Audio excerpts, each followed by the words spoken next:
Moving on to the Albert Bartlett, and this is a wide open affair. Currently your 5-1 favourite is Embassy Gardens. Corbett's Cross, who won over 2 miles at Naas on Sunday, is 5-1 joint favourite. 3-car Bragg 8-1, Hidden Valley Lake 8-1. Favori the Champdou 10-1, Sander Clegane is 10-1, Monty Star 10-1, Absolute Ocean 12-1, and it is 14-1 bar. Don, we're going to start off with you here because I'm going kind of one end of the panel to the other, and you're stuck in the middle every time. So I'm going to send you out the bat first here. Thanks, Dave. Right, so do a good job. Don't let me down. I'll do my best. Are you going to go for a 6 or are you going to go for a little single? I'll go for an 8. An 8 to 1 shot. Don't think there is 8s in cricket, but anyway. Cricket? I was that what we're talking about? Yeah. Alright. I stumped you there, didn't I? Oh, God. Go on, quick.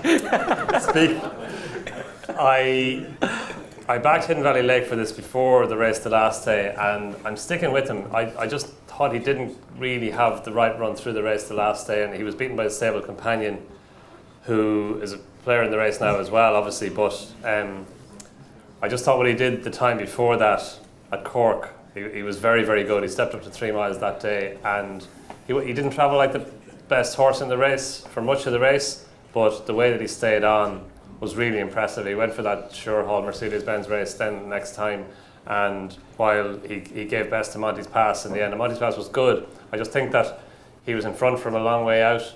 It didn't really suit him. I think on better ground and ridden in behind, I think he can improve on that. Look, it's turning into a hell of a race. Corbett's Cross showed a lot of pace the last day to win over 2 miles, and we know he stays further, so he's going to be a major contender. 3-card Bragg always forms over 2.5 miles, stepping up to 3 miles. He looks like he'll improve for a step up and trip, so he'll be a big player. Favori de Champdou as well. We haven't seen him since Limerick, another Gordon Elliott horse. And that Limerick race that he won can be a very good pointer to the Albert Bartlett. Sander Clegane as well ran well the last day at Leopardstown and should come on for that. So look, it's a good Albert Bartlett hurdle, but I just think there's more to come from Hidden Valley Lake. We didn't see him at his best the last day. Of course he's going to have to improve on that, but Manila Indo finished second to Allaho in that same race, and he came on and won the Albert Bartlett. So I think Hidden Valley Lake, I still think he's a player in the race. Excellent. Now, Diarmuid, I have to say, kudos to you before that race at Club Mel. You did put all your eggs in the Monty Star basket, and you were proved correct. Well done. I hope you made it pay and bought a few nappies for your impending arrival. Yeah, please God. Yeah, like on the Racehour a few weeks ago, or we're in Nav, and I put Monty Star up at 50-1 and Shambally Kid at 40s, because that run at Navan I just think is that's serious form, and I think Monty Star is definitely a player. I completely take on board what Don is saying. Hidden Valley Lake was the one that just kept kind of coming back, but I would counter that with the fact that Monty Star was only figuring himself out. I thought jumping the second last, he really went wayward, and then jumping the last, like he only got his head in order as he was coming up towards the line to get up. I think Sean Flanagan gave an absolute peach of a ride. I'd imagine he'll keep the ride. Sean, you think Rachel should probably go against Hidden Valley Lake? Yeah, she'll go for Hidden Valley Lake. So, like, I really like him, but I can't get over that Shambally Kid is 20-1. You love Shambally Kid. It's a massive price. I mean, he beat Monty Star having not jumped around the first half. His jumping wasn't great. Now again, we'll have that old adage that the last 6 furlongs of this race, there's only 2 hurdles, so that'll help him.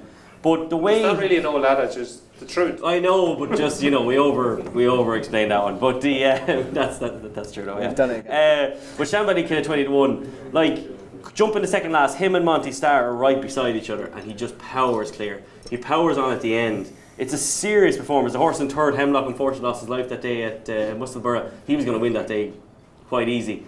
That form to me is very strong, and Shambally Kid is 20-1. It's a ridiculous price, and I just think that Cheltenham's going to suit him. He's going to really fly on. He's bred for this, as Willie Mullins said today, and for a race like the Albert Bartlett at those odds, I think it's a stonking price. Is he a definite runner? Willie Mullins said today that he's more than likely going for the Albert Bartlett. And he is one of your strongest fancies of the entire week. The whole week, yeah. And he's 20-1. Yeah. I like the sound of that. When he gets going like that, he's quite good. Jamie? I agree that I think those form lines are the way in, and Hidden Valley Lake would be my one at the top of the market. But I'd also give a small shout out to Search for Glory if he was to go here. Like if you watch that race at Clonmel again, he wouldn't have been convenienced by the running the way it was run. He was staying on through the line. He got done a little bit for toe before the last, and he won the weather. His former good land again, and he was staying on there.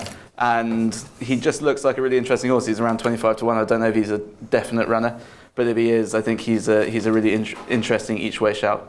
Search for Glory for Jamie Benson from the Tote. Dean. Yeah, I did like Absolute Notions for this. You remember we did the Dublin Racing preview? I do. And we did it for the Racehour, obviously, and we were talking about Absolute Notions because it was going to run at the DRF. And I thought that, if a winner won that, probably be close to favourite in here. I think the way they ran it was almost like the Martin Pipe probably was the race in mind, and then what happened in front of it meant they got close enough to good land, and now they haven't found another run, and now they're in here and it's 12 to 1. I'm not sure it's the right race for it to be in. I would have preferred a handicap, but the new rules changed, so they couldn't get him in there. But I back that one. I do like him. I do think he'll run well. 3-card Bragg, if there's any proper give in the ground, which looks relatively unlikely. But hopefully that happens for them, because that's going to improve massively for a step up and trip. And I think that's the one they've all got to beat. If the ground is in softer side of good to soft, would do that one. At a bigger price, Seabank Bistro I think is interesting here. A little bit forgotten about, ran well in the bumper last year. Brian Hayes on bookmakers.com. Like the horse last year, still like the horse this year, and it's just taking a little while for the penny to drop. Could drop here, could run a big race at a big price, and he'd be my flyer. Yeah, put up by price-wise in the Racing Post in his anti-post column. Seabank Bistro.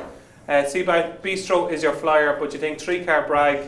You need a little bit of give in the ground. That would be my main pick for sure. Notions. I've backed it already, so I'm kind of tied in. Okay. But if I had to look at the race, Want a few more there, Dean? Or No. I don't like downwards. Does that help? Trouble in paradise.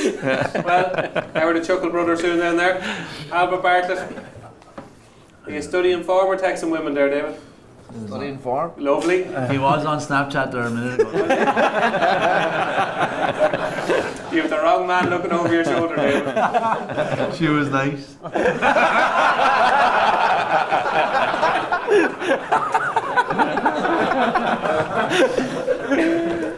He's going right.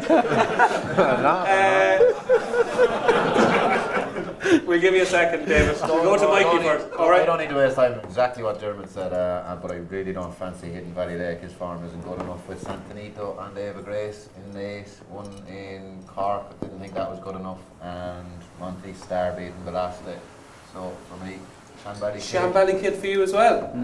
I'd actually Corbett's Cross is probably my only danger, but I have him ahead of Embassy Gardens. That's for sure. Really? 110%. Wow. Diarmuid, you're onto something here. I'd be getting excited.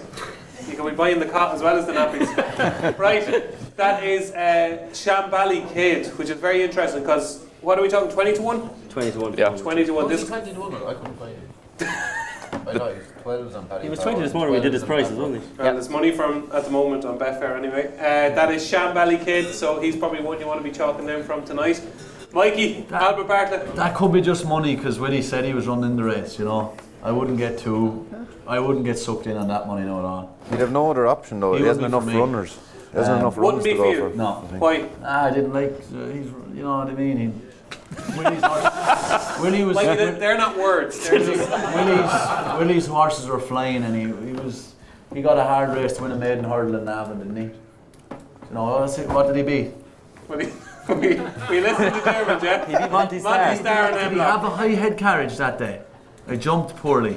He jumped probably the first bit. You need a hard carriage wasn't too high. The Albert Bartlett is that you need a hard. Now Barrett, the nice guy last year, I suppose, but he was 6-year-old. But no, I wouldn't like him. Amos Gardens, no. A few of them. I give a horse there at 40 to 1. Affordale Fury is going for it. He had good form early on in the season. Sure, you ran a shocker the last day. Yeah, but it could have been like a race too much. You know what I mean? Mid-season just dipped maybe a bit, wasn't right. Like he pulled up and he's had a bit of a break there. And Noel did it with Very Wood a few years ago. Yeah. Dropped out. This is a very, very open race. It usually is every year. You could get a 33 to 1 shot. Sometimes a horse with 5 or 6 hard runs that the 7-year-old wins it. You can be handy, you can be too handy, and you can be dropped out and maybe too far. So At 40 to 1, I give him a squeak. Interesting. In a very That's open race. Haffordale Fury. What about your county man, Paul Nolan? Would you give Sander Clegane any chance? I just think his style of racing in a Albert Bartlett, maybe on nicest ground you'll be alright, but it takes a fair horse to race like he does over 3 miles on a new course just to get home. Like you kind of need a little bit of a lad behind the bridle and coming at it, but I give him a squeak. Okay, so final picks on the Albert Bartlett. Mikey, you're with Haffordale Fury at a huge price. David, you're Shambally Kid. Yep. Don is Hidden Valley Lake. Diarmuid, one of his best bets of the week is Shambally Kid. Jamie, you were Search for Glory. Search for Glory, and Dean. I've got the field on. You've got a few in your locker. John McConnell nap to come third in the trifecta. Like that is always John McConnell comes third in this race every year. Nice. Does he? Yeah. There was a stat I never thought I'd find out. There you go. That is the Albert Bartlett. Your number one pick, by the way. Number one. 3 card. 3 card brag. And I'm a big fan of Sander. Again. Okay.